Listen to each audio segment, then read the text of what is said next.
Fala fiel, meu nome é Afrânio e trago hoje vídeos sobre esse domingão agitado do Coringão, né? Falando um pouquinho sobre a questão do transferban, contratações, essa viagem do Yuri Alberto para a Europa, né? Um pouquinho dessa história para a gente entender melhor e muito mais do que está rolando no domingão do Coringão. Então, se você gosta desse tipo de conteúdo, se inscreve no meu canal, curte, compartilha, dá aquela força para que a gente continue produzindo mais conteúdos para vocês. Então, bora para o vídeo.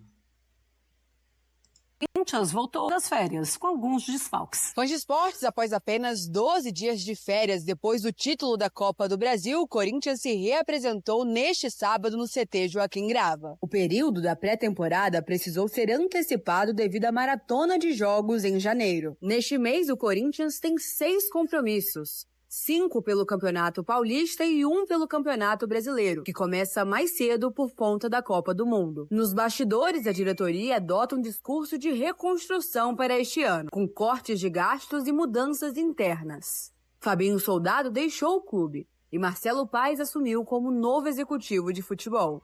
Já na montagem do elenco, o cenário é de cautela.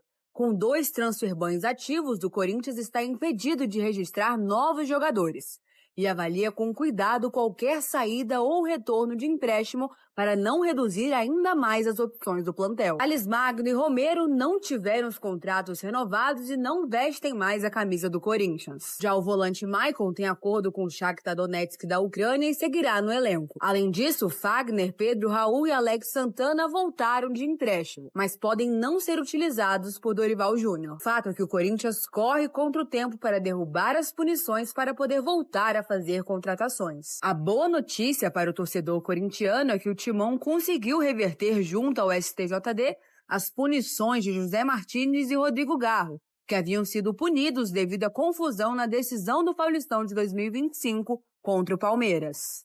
As punições foram revertidas no pagamento de cestas básicas e ambos os jogadores estarão disponíveis para a estreia no estadual. O Corinthians também conseguiu reverter em multas a punição envolvendo sua torcida e poderá ter a Neoquímica Arena com capacidade máxima nos primeiros jogos do estadual. A estreia do Corinthians no Paulistão acontece no próximo domingo, dia 11 de janeiro, contra a Ponte Preta na Neoquímica Arena. O Timão é o atual campeão e defende o bicampeonato. Se reapresentou e com muitas definições, hein? 25 jogadores presentes, 8 ausências. Importante a gente falar sobre isso. Algumas surpresas e até a despedida de um ídolo. Tudo isso aconteceu. 3 de janeiro, que loucura, hein? Que passou já. O Corinthians se reapresentou com a sua delegação, seu elenco principal, sob comando de Dorival Júnior. Já tem Paulista daqui uma semana. Final de semana que vem, o time já estreia no Paulistão. E final do mês também, início do mês que vem, né? Dia 1º, a Supercopa do Brasil diante do Flamengo. E aí a temporada toque de caixa, né? Que aí já começa o Brasileirão e muita coisa acontecendo. Vamos lá. Dos jogadores que se reapresentaram, né? Nenhuma novidade, na verdade, com exceção de uma. Pedro Raul.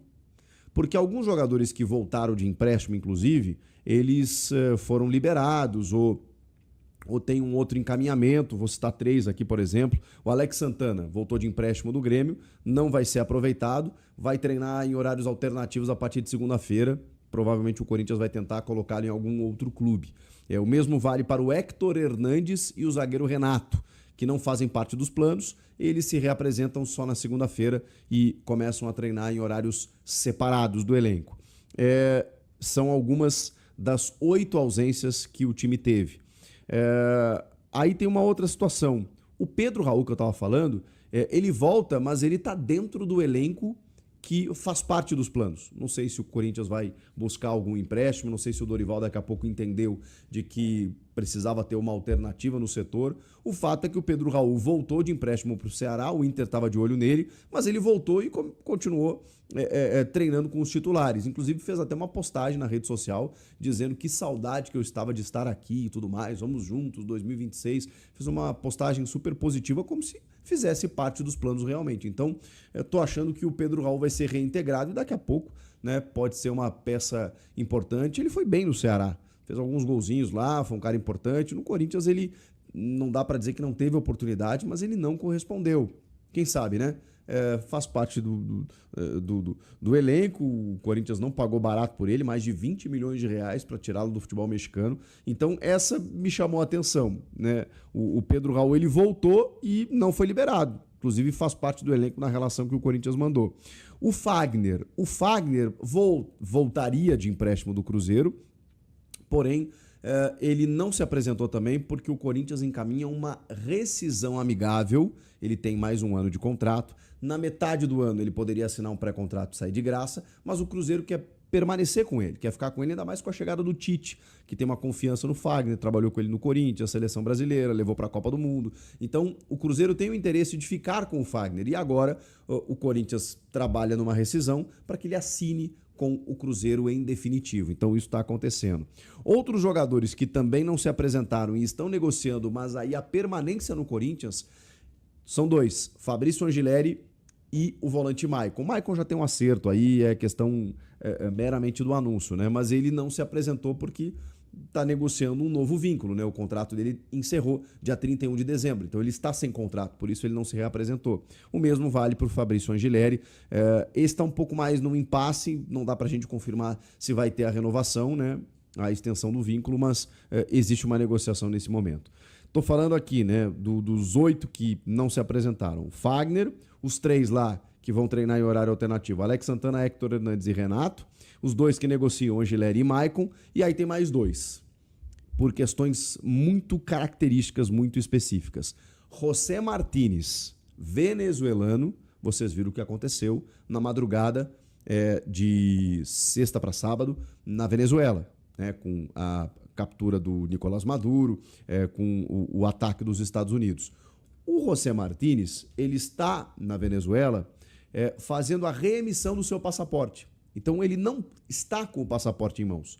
Só que no momento em que o país dele foi atacado, a gente não sabe, nem ele sabe, de que forma ou quanto tempo vai demorar para ele receber esse passaporte. E sem o passaporte ele não consegue embarcar. Então ele não tem nem previsão, gente, de sair da Venezuela. Olha que loucura como essas questões diplomáticas às vezes impactam também no futebol. O Savarino é outro lá, jogador do Botafogo, que está vivendo o mesmo drama. Então, o José Martínez, que já teve um problema, né?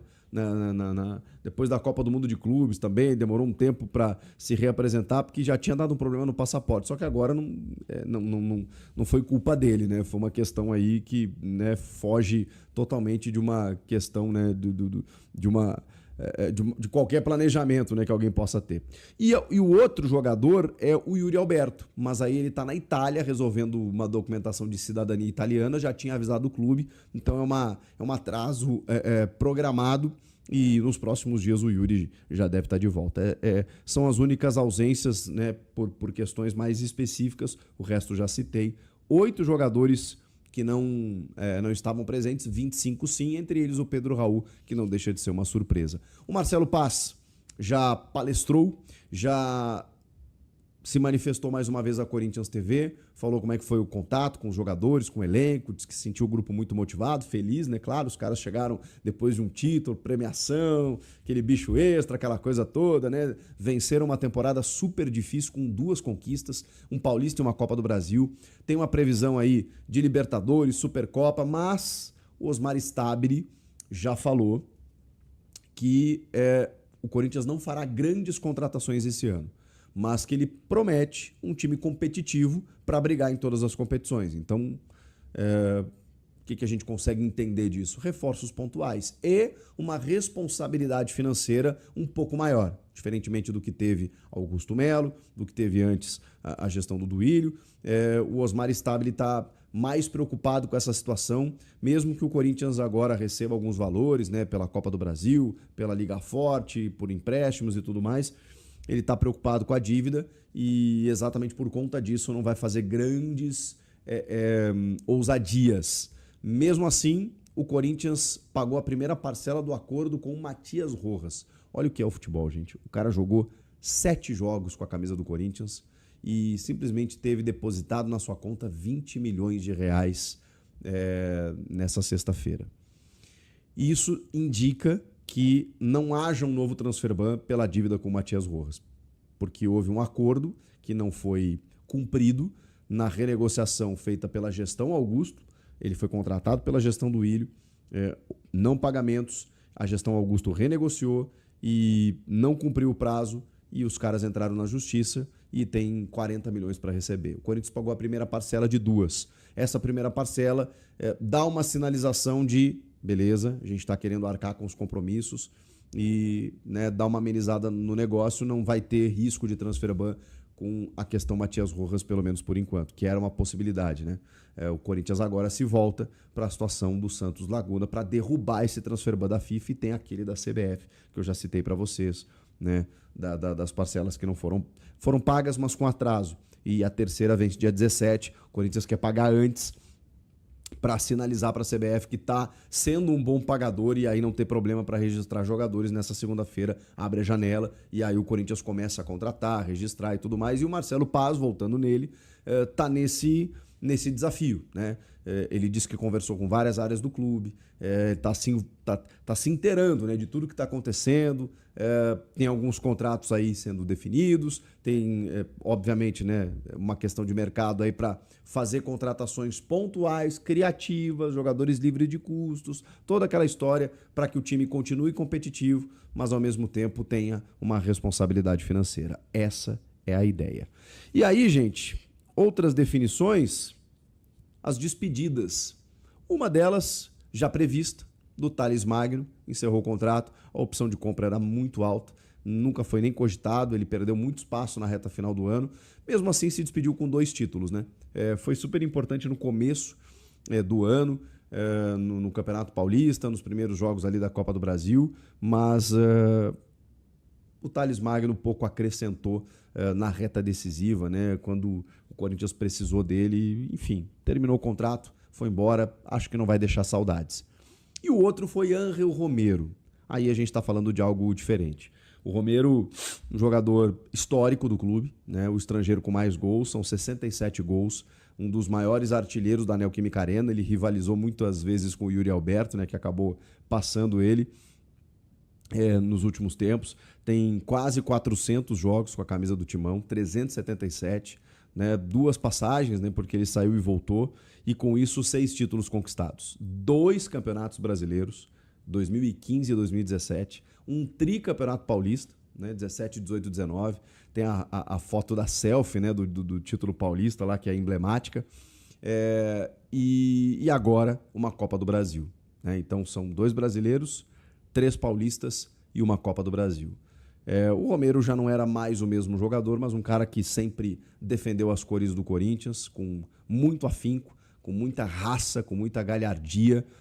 Nos últimos tempos era o jogador mais cara de Corinthians, né? Mais histórico, porque esse elenco todo foi montado de 2, 3 anos para cá. Então, talvez o Yuri, assim, um pouco mais antigo, mas ninguém tão antigo quanto o Romero, né? Com a saída do Fagner, do Cássio, mais recentemente, não tinha um cara que simbolizasse o Corinthians há tanto tempo. E esse cara era o Romero, que tinha uma palavra no vestiário, que tinha, mesmo sem jogar, uma palavra de confiança, de valorização da torcida, do clube. Era uma mobília ali do vestiário que ainda ficava por ali para lembrar aqueles caras do que era o Corinthians. Esses caras que estão entendendo agora o que é ser o Corinthians na boa e na ruim, né? Passaram por tantas dificuldades, ganharam títulos e agora estão entendendo. O Romero, ele era um remanescente de toda a montanha-russa que é o Corinthians nos últimos 10 anos, né? Indo e voltando. Então o Romero se despede de uma forma bonita, cara. Com uma história conquistada, com muito carinho da Fiel e com, obviamente, números aí que ficarão eternizados na cabeça de qualquer torcedor. Tá bom? Acho que é isso, né, gente? Meu Deus do céu, tudo isso aconteceu só no dia da reapresentação. E tem muito mais para acontecer nos próximos dias. Eu vou atualizando você. O Corinthians voltou. Bom, Fiel, esse foi o vídeo, né? E voltando aí rapidão a essa questão do pagamento do Rojas, também vazou agora no domingo, estava lendo agora, que a Caixa, além de ter direito a reter metade da premiação do Corinthians, o Corinthians não pode virar SAF se não quitar o estádio. Não pode entrar em pedido judicial se não quitar o estádio. Então, tipo assim, é mais uma das pataquadas, né, que o Duílio deixou para o Corinthians, uma das merdas que ele fez, né? Que era o que ia pagar a conta e deixou só prejuízo para o Corinthians. Cara, impressionante o quanto esses caras destruíram o Corinthians. O caso Rojas envolve também o Augusto também, né? Que fez uma idiotice do caralho, no caso o cara botar uma cláusula dessa no contrato, tem que pagar 40 milhões pro jogador, se não quitar, sabendo a situação que o clube tava devendo, o que tá devendo e a dificuldade que é fluxo de caixa para um clube de futebol. Mas impressionante como as últimas gestões só destruíram o Corinthians. E a gente torce para que o que está agora, né, faça bem que você não melhore, mas não destrua ainda mais. Né? Eu acho que esse é o ponto principal. Então, pessoal, esse foi o vídeo de hoje. E se você gosta desse tipo de conteúdo, se inscreve no meu canal, compartilha, deixa o like, comenta aí o que, é que vocês acham aí dessas situações que estão envolvendo o Corinthians, quais são as expectativas para 2026 e vamos lá, vai Corinthians!